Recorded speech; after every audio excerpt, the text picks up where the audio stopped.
TRE 4 वाले ये कह रहे हैं, कल तो मुझे कुछ छात्रों ने फ़ोन किया, वो गुलशन ये कह रहे हैं कि देखिए लाठी खाए हम, आंदोलन किए हम, पिटाए हम, जेल गए हम लोग, दिलीप के साथ 4 लड़के जेल गए थे, तो बोले सब चीज़ हम लोग मांग कर रहे हैं और हम लोग को कुचल दिया गया।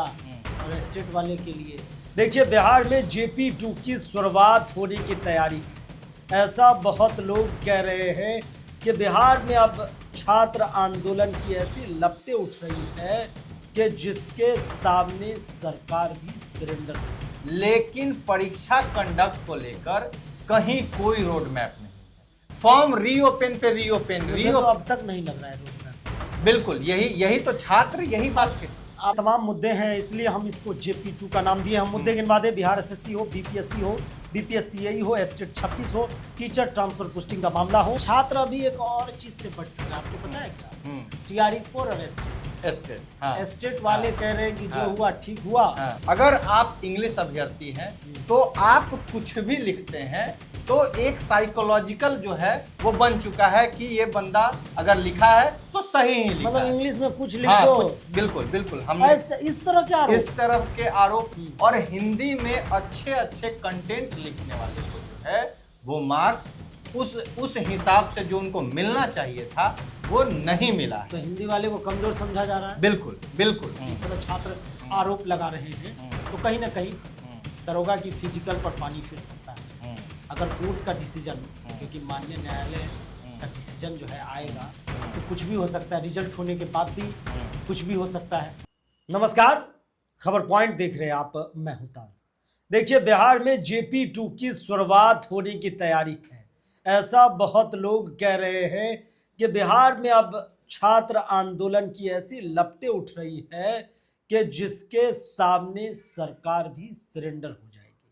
आपको बता दें कि बिहार में गर्दनी बाग तो धधक ही रहा है। पटना की सड़कें समय समय पर जो है वो इस बात की गवाही दे रही है कि आने वाला तूफान जो है वो सरकार को हिला कर रख देगी। ऐसा हम इसलिए कह रहे हैं क्योंकि जहां एक तरफ तेजस्वी यादव राजभवन मार्च की ओर हैं, सीधे छात्रों के मुद्दे पर कूद पड़े हैं, AK-47 मामले पर माफी तक मांगने की बात कर रहे हैं, संदीप सौरभ BPSC 70वीं को एक्सपोज कर रहे हैं, प्रशांत किशोर तक जो है बवंडर मचाए हुए हैं, दीपांकर भट्टाचार्य से लेकर छात्र नेता दिलीप कुमार और सौरभ, अमन यादव, शहबाज आलम, ये तमाम लोग जो है मोर्चा खोल दिए हैं।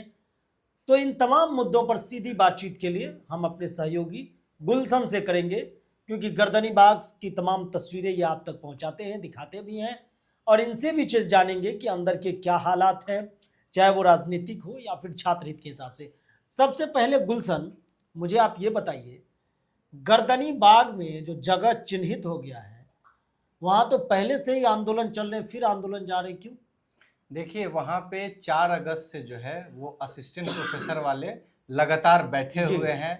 हर शाम को वो एक प्रतीकात्मक रूप से पुतला भी दहन करते हैं हर साल। हाँ, वो उन लोगों का जैसे 70वीं आपने प्रोटेस्ट देखा होगा, उस समय देश स्तर पे 70वीं प्रोटेस्ट की बात हुई थी। तब उस समय रामांशु सर जैसे, रोहित प्रियदर्शी जैसे नाम जो है निकल कर आए थे और वो एक पूरा मजमा जो है गर्दनी बाग में लगा हुआ करता था। हाँ, अब वही चीज जो है असिस्टेंट प्रोफेसर धीरे धीरे अब वही ट्रैक पर जा रहे हैं। उनका संख्या जो है प्रतिदिन जो है वो बढ़ता जा रहा है। लेकिन अब इंटरेस्टिंग बात ये हो गई कि अब सौरभ जो है, जो एक छात्र नेता है, वो 13 से जो है वहां पे धरना स्थल उसके बगल वाले इलाके में, क्योंकि वो एक पंडाल जो है लंबे इलाके में पूरा लगा हुआ रहता है, तो लोग अपने अपने कंपार्टमेंट बांटकर वहां पे अक्सर जो है विभिन्न बिहार के सामाजिक संगठन हो या जीविका दीदी हो या अलग कोई भी शिक्षा से रिलेटेड जो वर्ग है वो वहां प्रोटेस्ट करता है। सरकार वही गर्दनी बाग को आइडेंटिफाई कर रखी है।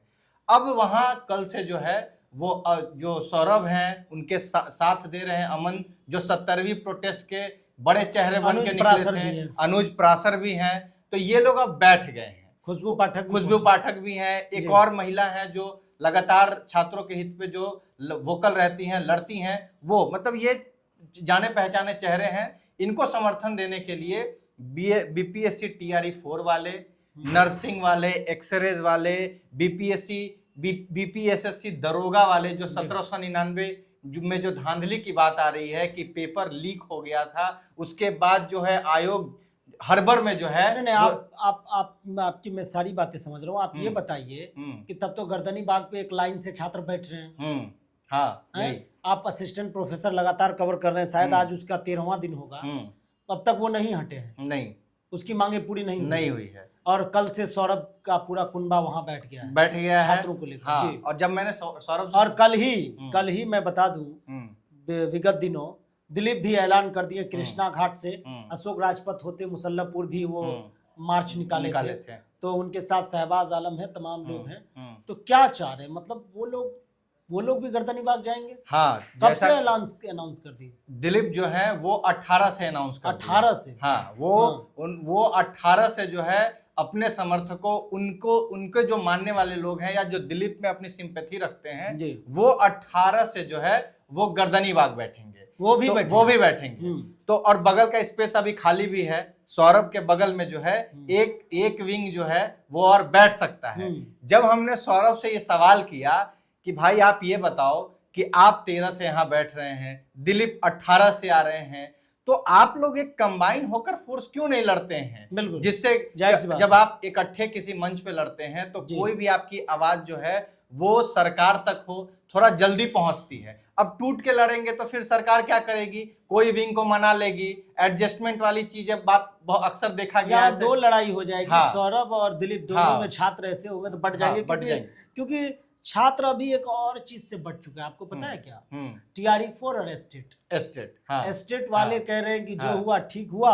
TRE4 वाले ये कह रहे हैं, कल तो मुझे कुछ छात्रों ने फोन किया, वो गुलशन ये कह रहे हैं कि देखिए लाठी खाए हम, आंदोलन किए हम, पिटाए हम, जेल गए हम लोग, दिलीप के साथ 4 लड़के जेल गए थे, तो बोले सब चीज हम लोग मांग कर रहे हैं और हम लोग को कुचल दिया गया और एस्टेट वाले के लिए आया गया। लेकिन एक चीज मैं बता दूं, उन्होंने ये भी कहा कि एस्टेट भी आने से मुझे कोई दिक्कत नहीं है, आप एस्टेट अपीयरिंग मान के विज्ञापन जारी करवाओ, एस्टेट को कह दो कि हाँ भाई एस्टेट अपीयरिंग है, TRE4 में वो भी बैठेंगे, इसको ये भी मानने को तैयार है, लेकिन TRE4 का विज्ञापन दो। एस्टेट वालों के साथ उन्होंने सहानुभूति दिखाई है इस बात को लेकर। तो मेरा ये भी सवाल है गुलशन के, संदीप सौरभ क्या कर रहे हैं? देखिए, अभी विगत दिनों जो है संदीप सौरभ को देखा गया था, हाँ, सीपीआई पालीगंज के जो विधायक हैं, उन्होंने अपने आवास पर 17वीं बीपीएससी में जो वो धांधली के आरोप लग रहे हैं, तो उनके पास करीबन 25 से 30 बच्चे आए थे। हमने वो प्रेस कॉन्फ्रेंस कवर किया था और वो बच्चे जो है आरटीआई से कुछ टॉपर्स की जो है वो कॉपी निकाल कर लाए थे और उन्होंने संदीप सौरभ को पहले बताया पूरी वास्तु परिस्थिति जो थी बीपीएससी 17वीं मेंस परिणाम को लेकर, उसका उन्होंने पूरा कॉपी दिखाया और बताया कि देखिए माध्यम के बेसिस पर कैसे बिहार में एक अलग तरीके का जो है वो नेक्सस चल रहा है। अगर आप इंग्लिश अभ्यर्थी हैं तो आप कुछ भी लिखते हैं तो एक साइकोलॉजिकल जो है वो बन चुका है कि ये बंदा अगर लिखा है तो सही ही लिखा, मतलब इंग्लिश में कुछ लिख दो। बिल्कुल हमने इस तरह के आरोप लगाए और उन्होंने ये कोई अपने बोली का आरोप नहीं लगाया, बजाबते वो पेपर लेकर आए थे, उन्होंने आंसर कॉपी जी उन्होंने मेंस कॉपी को दिखाया कि एसेज में कॉपियां खाली हैं। उन्होंने, अगर आप हमारे चैनल पे वो वीडियोज अपलोड है आप देख सकते हैं, वहां पे उन्होंने दिखाया बजाते कि देखिए ये पेपर खाली है, लेकिन उसके बावजूद जो है इस लड़के को मार्क्स मिली हुई है और हिंदी में अच्छे कंटेंट लिखने वाले को जो है वो मार्क्स उस हिसाब से जो उनको मिलना चाहिए था वो नहीं मिला है। तो हिंदी वाले को कमजोर समझा जा रहा है। बिल्कुल ये उन्होंने एक जो रिजल्ट्स के परसेंटेज है उस पर भी उन्होंने ग्राफ दिया कि मुश्किल से जो है 15 से 20% जो ही है बीपीएससी 17वीं में फाइनल परिणाम ले पाए हैं हिंदी माध्यम के छात्र। और सौरभ को यह समझाने के बाद तब सौरभ पूरी चीज को समझे, क्योंकि आपको पता है सौरभ भी जेएनयू के छात्र रहे हैं। ऐसे मेंस राइटिंग हो या डिस्क्रिप्टिव, वो लोगों का तो एक होल्डिंग होता है ऐसे चीजों पे, तो सौरभ भी इसके एक्सपर्टीज हैं। तो उन्होंने भी जब देखा तो कहा ये तो बहुत गड़बड़ हो रहा है, ऐसे तो नहीं चलेगा। तो अब संदीप सौरभ भी जो है वो छात्रों को पूरी तरीके से अपना समर्थन दे दिए हैं और विभिन्न परीक्षाओं में जो धांधली होने का जो बात कही जा रही है, सौरभ पूरी तरीके से छात्रों के साथ हैं। देखिए वो तो बातें हैं ही। बीपीएससी 17वीं में जिस तरह से बताया है कि हिंदी और इंग्लिश, यानी कि इंग्लिश में कुछ भी लिख दें तो इन लोगों को मार्क्स दिया गया, हिंदी में अच्छे अच्छे लोगों को मार्क्स नहीं दिया गया। लेकिन अभी मुझे पिछले 5 दिनों से कॉल आ रहा है दारोगा 1799, और वो लोग से बात भी किए होंगे आप लोग, तो उनका ये कहना है कि आयोग कह रही है बीपीएसएससी, BPSSC, बिहार पुलिस अवर सेवा आयोग, वो कह रही है कि छोटे स्तर पर नॉर्मल लेवल पर जो है ये हुआ है। अब मामला तो हाई कोर्ट पहुंच गया है और कोर्ट कभी भी ये नहीं मानती है भाई सोशल मीडिया, अब एक फोटो पोस्ट की है वो कम ही लोग तक पहुंचेगा। अब बताइए अगर इस तरह की बातें हैं जिस तरह छात्र आरोप लगा रहे हैं तो कहीं ना कहीं दरोगा की फिजिकल पर पानी फिर सकता है। अगर कोर्ट का डिसीजन, क्योंकि माननीय न्यायालय का डिसीजन जो है आएगा तो कुछ भी हो सकता है, रिजल्ट होने के बाद भी कुछ भी हो सकता है, फिजिकल के बाद भी हो सकता है, मेरिट के बाद भी। तो दरोगा 1799 के लिए तो बवाल मचा हुआ है। उसमें अर्पिता है और भी लोग, और भी कुछ लड़के हैं जो एक्टिव दिखाई दे रहे हैं, और उसमें पेटिशनर भी है वो लोग। इसके अलावा हम आपको गुलशन एक चीज पे चर्चा करना चाहेंगे, बीपीएससी एडीओ की परीक्षा, इसको लेकर क्या अपडेट? देखिए बीपीएससी एडीओ के लेकर तो पूरी तरीके से जो है मार्केट शांत है। 72वीं प्री को लेकर तो चर्चाएं चल रही हैं कि मे बी वो है अक्टूबर या सितंबर एंड में हो जाए। लेकिन ये सोचने वाली बात है कि एडीओ जो एग्जाम था वो बीपीएससी 72वीं प्री से पहले का पेपर था, तो कायदे से आयोग को तो पहले एडीओ लेना चाहिए था, क्योंकि पहले वो एग्जाम हो रखा था, उसकी पेपर कैंसिल हो गई। लेकिन अभी तक आयोग के तरफ से कोई भी तैयारी जो है वो एडीओ को लेकर नहीं है, और ना कोई सोर्सेज बता रहे हैं खुलकर कि एडीओ का कोई चर्चा मार्केट में है ही नहीं। मार्केट में एडीओ का चर्चा नहीं है। वहीं दूसरी तरफ एक गंभीर सवाल जो छात्रों के मन में, 50 लाख छात्र वेट कर रहे हैं। अब मेरा इस 50 लाख कहने से तो आप समझ गए होंगे हम किस आयोग की बात कर रहे हैं। बिहार एसएससी, बीएसएससी, शोभा ओहतकर जी जो है उनकी अध्यक्ष बनी है, तो उनसे काफी उम्मीद है। हंटर वाली मैडम के नाम से जानी जाती है, तेज तर्रार आईपीएस, रिटायर्ड हुई है इसी साल। लेकिन छात्र कह रहे हैं कि ये तो अभी आई है, इसको छोड़िए ना, 3 सालों से लटका के बैठा हुआ है, आज तक ये डिसाइड नहीं कर पाया कि ऑनलाइन लेंगे कि ऑफलाइन लेंगे। कभी ऑनलाइन के लिए तो कभी ऑफलाइन के लिए सामियाना, जनरेटर, टेंट मंगाया जा रहा है, तो वो लोग भी बैठ रहे हैं क्या?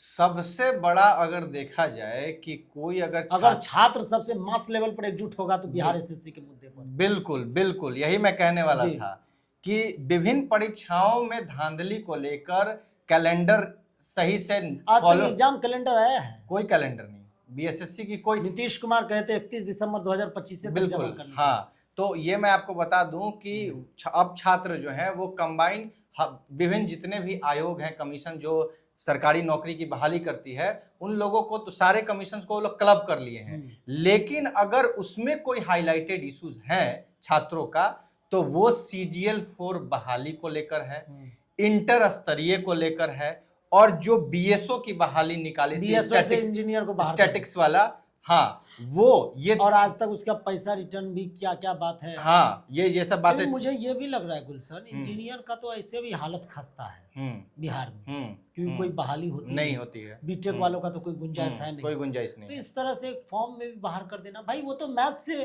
पूरी इंजीनियरिंग ही मैथ है, और आप कह रहे हैं जो मैथ से स्पेशली हो, क्या बताना चाह रहे हैं? इंजीनियरिंग स्ट्रीम के लोग ही, इंजीनियरिंग स्ट्रीम में तो मैथ वाले ही जाते हैं, और पूरी इंजीनियरिंग तो मैथ के हिसाब से चल रही है। आप सब्जेक्ट मत देखिए, अब उसको बाहर कर दिया, सोचिए फॉर्म भरा के सब कुछ करवा के, क्या लग रहा है कुछ होगा इसमें? यही तो है कि यहाँ पे जो आयोग है कोई भी चीजों को, चाहे जो भी आयोग हो, स्पष्टता जिसको कहते हैं ट्रांसपेरेंसी के तौर पर छात्रों की हित को देखते हुए, तो कहीं ना कहीं ये लोग कंफ्यूजन अपने आप में क्रिएट करते हैं। आयोग ही कंफ्यूजन। हाँ, आपने बोला CGL इंटर स्तरीय, इसके बच्चे आप देखिए इंटर स्तरीय के बहाली जो है वो अभी से 3 साल पुरानी है, ठीक है। आयोग ने क्या किया, हर 2-4 महीने पे फॉर्म को रीओपन कर देते हैं, सेम एडवर्टीजमेंट को। अब सोचिए उसमें फिर बच्चे भर रहे हैं, फिर उसके बाद रीओपन हुआ, फिर बच्चे भरे, लेकिन परीक्षा कंडक्ट को लेकर कहीं कोई रोड मैप नहीं है। फॉर्म रीओपन पे रीओपन, मुझे तो अब तक नहीं लग रहा है रोड मैप है इसके। बिल्कुल यही तो छात्र यही बात के।